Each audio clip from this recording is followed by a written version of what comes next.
Saludos, saludos cordiales, saludos para todos, para aquellos que nos siguen a través de las redes sociales. Somos Acadepec, soy Carlos Céspedes, director ejecutivo de Acadepec Internacional. En esta oportunidad, Acadepec es una institución que eh, nos dedicamos justamente a lo que es transmitir conocimiento. En esta oportunidad, justamente estamos con la doctora Patricia Candy López Zúñiga. Ella es psicóloga clínica, jurídica y forense, formada en la Universidad Mayor San Simón de Cochabamba. Es docente universitaria en pregrado y posgrado. También es miembro de la Asociación Latinoamericana de Psicólogos Jurídicos y Forenses, entre otras cosas. ¿Cómo le va, doctora? Gusto de saludarla y gusto de tenerla con nosotros. Bienvenida. Vamos a Buenas empezar. tardes. Primero agradecer a ti, Carlos, por la cordial invitación y dispuestos a compartir con respecto a la psicología y en el área jurídica forense. Excelente, doctora. Muchísimas gracias. Vamos a empezar entonces rápido. A ver, eh, en la psicología, ¿cuál es el papel de la psicología en el ámbito jurídico y forense, doctora, para empezar? Muy bien, la psicología es una ciencia bastante joven y amplia, que hoy en día ha crecido en diferentes disciplinas y áreas, y una de ellas es la psicología jurídica. La psicología jurídica específicamente se nutre de varias ciencias, entre ellas la filosofía, la antropología, la etnología y otras que van a permitir dar respuesta. Entonces, una de las últimas definiciones que plantea uno de los colegas, Maffioletti de Chile, en el año 2021, en plena pandemia, fue ampliar nuestro concepto de la psicología jurídica como un área de especialización de la ciencia psicológica, pero abocada a la comprensión y estudio de las personas en los ambientes jurídicos sociales en los cuales se desarrolla, ¿no? Cuando hablamos de las personas en los ambientes jurídicos sociales, es todo aquello que están implicados dentro del manejo jurídico social y que tienen por misión la generación de políticas públicas orientadas al establecimiento de condiciones políticas sociales que garanticen la mayor realización material y espiritual posible para todos los integrantes de la comunidad, tomando en cuenta los derechos humanos. Entonces, en este sentido, cuando hablamos de ámbitos jurídicos, va a implicar jueces, fiscales, abogados, secretarios, ¿no? Psicólogos, equipo técnico, en este caso equipo técnico de trabajador social, todos los que están al interior del manejo del ámbito jurídico. Por eso es que la psicología jurídica es bastante amplia, ¿no? Y a partir de la psicología jurídica vienen varias subespecialidades a la vez. Entonces, el papel de la psicología se ha ido magnificando, se ha ido ampliando ante la necesidad de la sociedad. Y la psicología lo que hace, jurídica, lo que hace es responder ante esa necesidad que demanda. Además, hay que aclarar que es una de las áreas que ha crecido de manera acelerada y de una manera magnífica en los últimos años por la mayor demanda social que tiene. Recordemos que estamos en las puertas de un congreso, el Congreso Internacional de Psicología Jurídica y Forense, con CIFOR 2023, que va a ser en mayo entre 18 y 19, para invitarlos a quienes nos siguen a través de las redes. Doctora, ¿cómo la psicología puede ayudar en la evaluación de la competencia mental de un acusado en un juicio? Muy bien, ahí estaríamos hablando prácticamente de lo que es la psicología forense. La psicología forense es una subespecialidad de la psicología jurídica y la psicología forense tiene el objeto de ayudar y colaborar al juez o al sistema judicial en la resolución de diferentes procesos. El objeto de estudio del psicólogo forense es el sujeto, el individuo involucrado en un proceso judicial. Entonces aquí el psicólogo forense hace evaluaciones específicas, direccionado bajo ordenanza de fiscal o del juez. El psicólogo forense solamente responde al juez o al fiscal, a nadie más. Son las dos únicas autoridades que le facultan para que dé lugar al empleo de la psicología forense y logre colaborar dependiendo de la situación, del ámbito judicial, del proceso, y aclarar situaciones en que sean necesarios. Por eso que cuando decimos que la psicología puede ayudar en la evaluación de la competencia mental del acusado, en otras palabras, lo que está diciendo es, psicóloga forense, valore si el sujeto cuenta con todas sus capacidades mentales para hacer frente a este juicio, ¿no? O si goza de sus capacidades mentales para haber contraído matrimonio, para haber dado una declaración de herederos, para ver si es consciente del cargo que se le está acusando, ¿no? Es tomar conciencia y quién es el único profesional pues competente para determinar esto es el psicólogo y específicamente en el área judicial el psicólogo forense. Doctora, ¿y cuáles serían los principales desafíos éticos en la práctica de la psicología jurídica y forense? Bueno, es muy importante y bien que lo preguntes porque siempre hay que mantenernos bajo la mirada de la ética y del buen hacer, ¿no? Del buen hacer y del buen ser del profesional. Los desafíos son varios, lastimosamente en nuestra realidad boliviana vemos aspectos de corrupción, vemos bueno, el mal manejo y el mal uso de las influencias, no solamente políticas, sociales, etcétera, ¿no? Entonces, el psicólogo tiene que mantenerse firme en sus condiciones y en sus valores y regirse ante los principios de nuestra Constitución Política del Estado, que está aterrizado en los valores y está aterrizado también en la ética misma. El buen hacer implica seguir protocolos, ¿no? A veces los psicólogos podemos, por acelerar un proceso, por acelerar tiempos, obviar ciertos protocolos. Los protocolos son necesarios, seguir un orden. Cuando tú vas a hacer una valoración forense, es necesario que cuentes con la designación del juez y del fiscal. No puedes hacerlo por interés personal o porque solamente el juez va a dar tu nombre y le va a recomendar al fiscal. Todo tiene que seguir un procedimiento transparente y ético. El fiscal y el juez tendrán que autorizar al colegio de psicólogos, en este caso es Santa Cruz, para que derive una terna y de esa terna de la manera más transparente se elija uno al azar, ¿no? Y no sea uno apuntado por el dedo.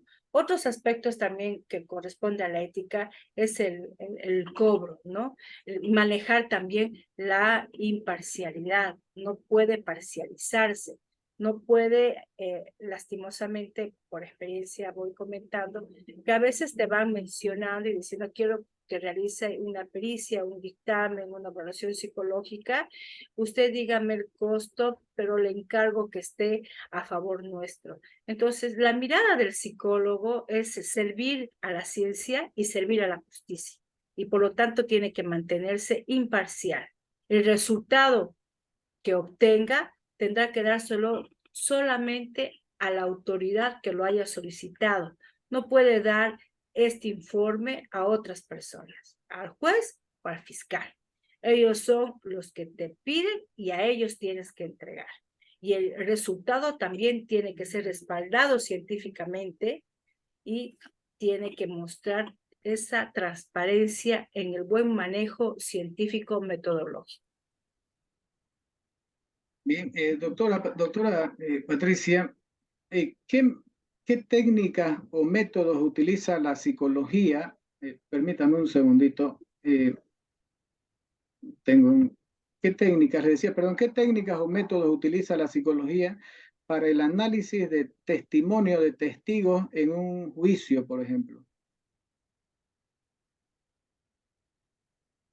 El instrumento número uno de todo psicólogo, independientemente de su área, es la entrevista psicológica.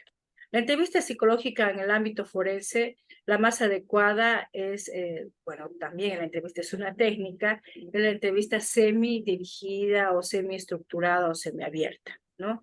Posteriormente a ello, hay diferentes técnicas en cuanto al testimonio. Está la narrativa, el relato, la entrevista, y hay algunos instrumentos que no han servido de guía, si bien se han desarrollado en la parte infanto-juvenil, adolescente, que es la credibilidad del testimonio, como el CBCA, SBA, de cierta forma sirve como parámetro y se ha ido utilizando para adultos, ¿no?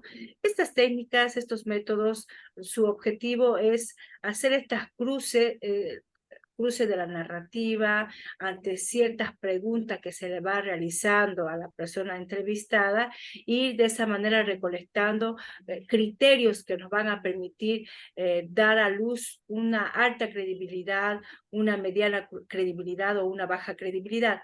Nosotros los psicólogos no hablamos de veracidad, pero hablamos de credibilidad. Y cuando hablamos de testimonio no es otra cosa que la credibilidad de lo que dice el sujeto. Doctora, ¿y cuál es el impacto de la psicología en la prevención y tratamiento de errores judiciales, por ejemplo, ¿no es cierto? Y su repercusión en el sistema de justicia penal.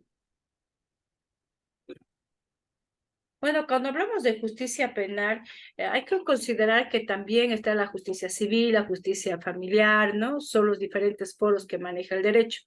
Pero de acuerdo a la pregunta que vas realizando, el objetivo principal del psicólogo jurídico como tal, que es intervenir dentro de las políticas sociales, es justamente el hecho de la prevención, ¿no? Tanto la prevención primaria, secundaria o terciaria. Hay ciertos errores que se puedan dar dentro de un proceso judicial. Recordemos también que el manejo judicial, incluso las burocracias, los procesos largos, tediosos, no dejan de lastimar o agredir también al sujeto querellante o al sujeto, en este caso acusado, que de alguna forma es una victimización por parte del manejo judicial. Sin embargo, el impacto de cómo prevenirnos son parte de las políticas sociales del psicólogo jurídico, ¿no? Esto es un trabajo conjunto. Una de las grandes ventajas del psicólogo jurídico es que siempre trabaja de manera interdisciplinaria, transdisciplinaria. Va a trabajar con diferentes ciencias para ver de qué manera se puede prevenir estos errores, ya sea en el manejo o redacción de la misma ley, hasta la ejecución de un proceso judicial. Entonces, en cada una de las áreas, que es bastante amplio el derecho, el psicólogo jurídico puede intervenir. Propiamente en cuestiones de diagnósticos, de evaluaciones y de dictámenes periciales es el psicólogo forense. Pero trabajando todos juntos, lo que se busca es servir a la justicia, pero con la ciencia y obviamente a la sociedad, ¿no? Entonces, en este sentido, hay tareas a realizar. Un ejemplo muy sencillo, por así decirlo, que en este momento estamos recolectando información. ¿De qué manera ha impactado la ley 348 en la población boliviana? La 348 es la ley que garantiza una vida libre de violencia en la mujer, por ejemplo, ¿no?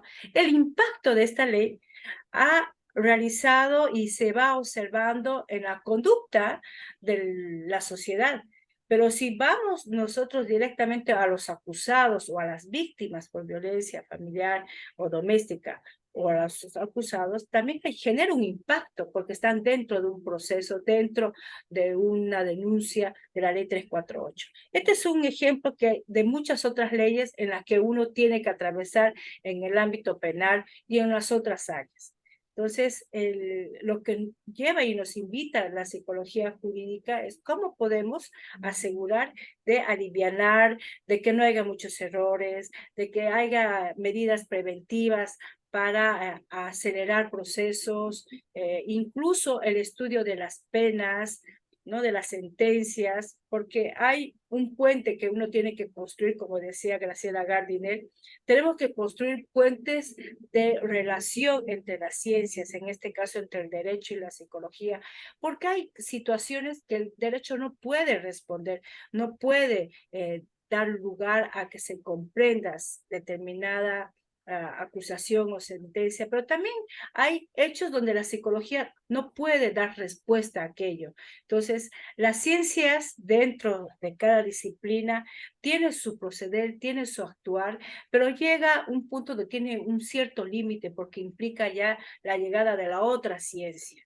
Entonces, esto nos invita a que trabajemos conjuntamente y que todas las ciencias conjuguemos por un bien común y veamos la manera de nutrirnos, enriquecernos entre todos, trabajar en equipo para evitar estos errores, para prevenir dificultades que puedan generar mayor malestar a la sociedad, mayor malestar a los implicados y obviamente mayor malestar a los que van a impartir la justicia.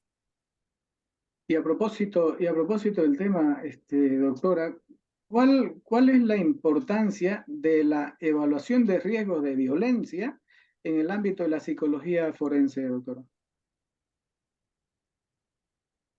Bueno, el riesgo de violencia, por lo general, es un punto de pericia que nos solicitan los jueces y los fiscales, ¿no? Para determinar si este sujeto o esta persona puede ser un riesgo de violencia. Es una medida preventiva, ¿sí? Que va a permitir dar luces al fiscal o al juez si tiene características que van a dar lugar a que pueda ser peligroso para la sociedad, ¿no? Como su nombre lo indica, que pueda ser de riesgo para la sociedad. Esto se ha ido solicitando más en casos, por ejemplo, de violencia sexual, intento de feminicidio o asesinato, para ver si este sujeto, en el caso de violencia sexual, puede ser reincidente, puede volver a dañar a alguien, ¿no? Y nos solicitan riesgo de violencia.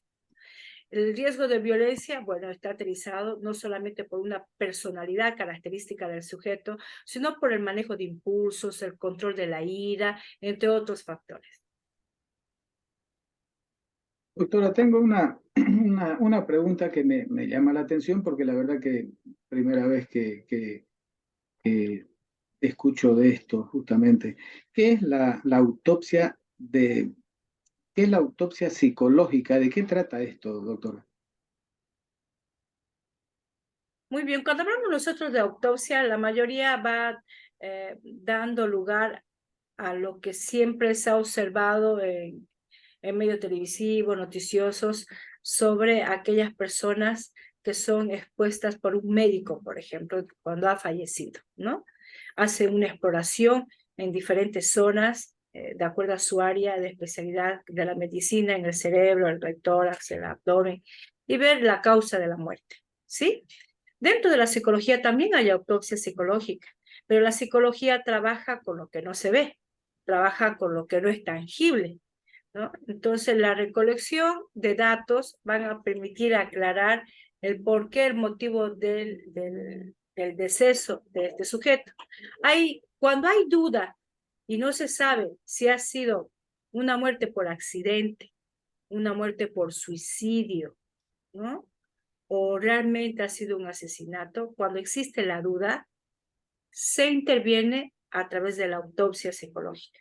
La autopsia psicológica realiza una entrevista según protocolos y según formularios que se van dando a nivel internacional, que es el método de autopsia psicológica, y se va recolectando datos y siempre las entrevistas son en número impar. Y las entrevistas pueden ser a 5 personas como puede ser a 15 o 23 personas, ¿no? Dependiendo del caso que uno está estudiando. De esa manera recogemos todos los datos que nos han nutrido y podemos tener con claridad si corresponde a una persona con tentativa de suicidio o si corresponde realmente a un asesinato o tal vez a un accidente, ¿no? Esto, nuevamente repito, siempre en colaboración con el resto de la ciencia, ¿no?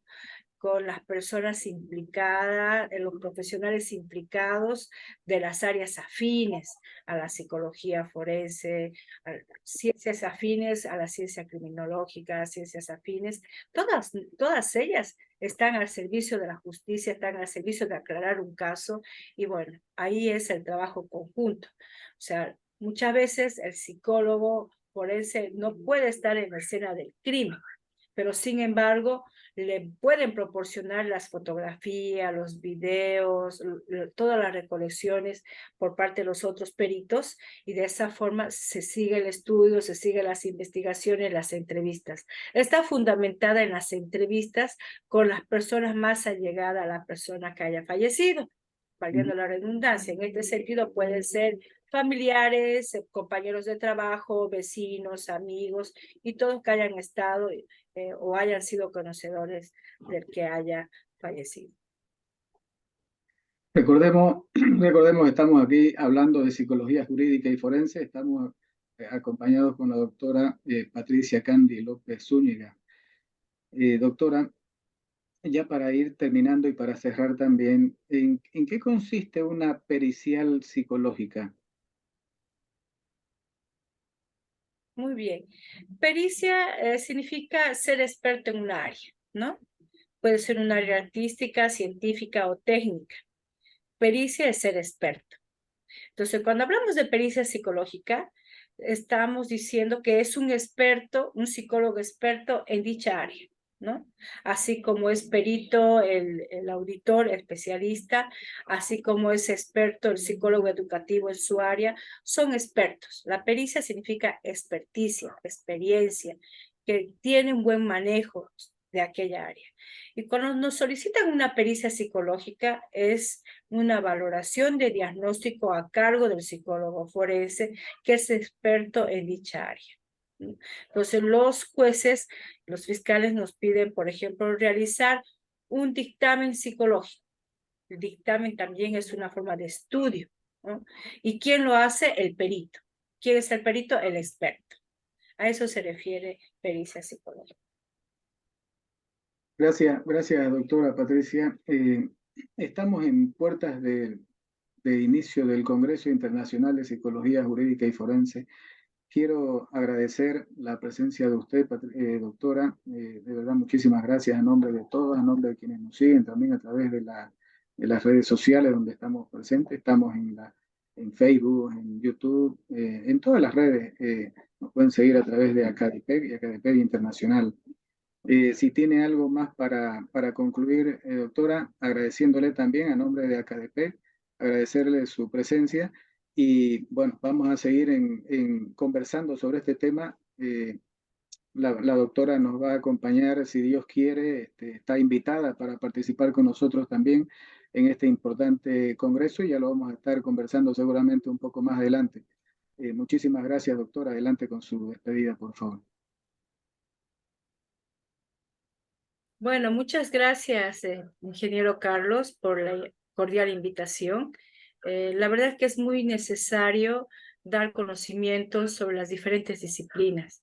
Tengo entendido que usted, de manera muy creativa, ingeniosa, pues realiza este variado en diferentes áreas, en diferentes ciencias. Y es oportuno hacer compartir la diversidad de los conocimientos al servicio de la sociedad. Es oportuno que todos estemos informados desde nuestra ciencia y además para el servicio del otro.